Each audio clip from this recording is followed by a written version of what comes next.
অভিনেত্রী তানজিন তিশাকে ঘিরে নতুন করে আলোচনায় এসেছে ২৮,৮০০ টাকার একটি শাড়ি নিয়ে প্রতারণা ও বিশ্বাসভঙ্গের মামলায় আদালতে আত্মসমর্পণ করে জামিন পেয়েছে এই অভিনেত্রী। Premium commercial space is now for rent. Featuring ample parking and excellent accessibility, this 4,200 square foot space is ready. Elevate your business and call us today.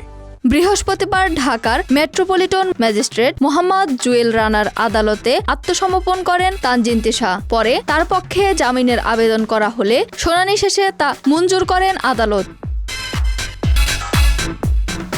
আদালতের নির্দেশ অনুযায়ী তানজিন তিশা এদিন আদালতে হাজির হন। এর আগে গত ১২ জুলাই তাকে আদালতে হাজির হওয়ার নির্দেশ দেওয়া হয়েছিল। অ্যাপোনিয়ন ফ্যাশন প্রতিষ্ঠান থেকে ২৮,৮০০ টাকা মূল্যর একটি শাড়ি নিয়েছিলেন তানজিন তিশা। অভিযোগ, শাড়িটির প্রচারণা করবেন এবং এর মূল্য পরিশোধ করবেন এমন প্রতিশ্রুতি দিয়েছিলেন তিনি। তবে পরবর্তীতে শাড়িটির মূল্য পরিশোধ না করে প্রতিষ্ঠানটির সঙ্গে যোগাযোগ বিচ্ছিন্ন করে দেন বলে অভিযোগ করা হয়। এরপরই বিষয়টি গড়ায় আদালত পর্যন্ত।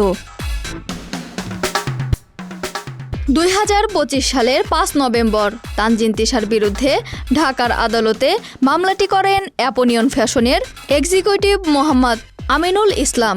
মামলায় তানজিন তিশার বিরুদ্ধে প্রতারণা ও বিশ্বাসভঙ্গের অভিযোগ আনা হয়।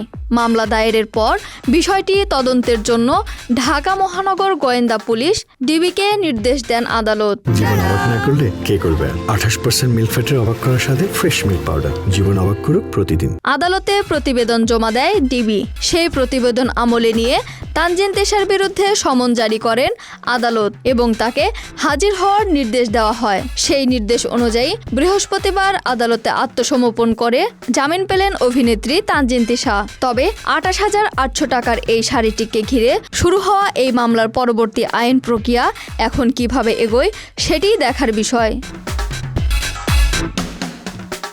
ইসরাত জাহান ইমু, ঢাকা এক্সপ্রেস।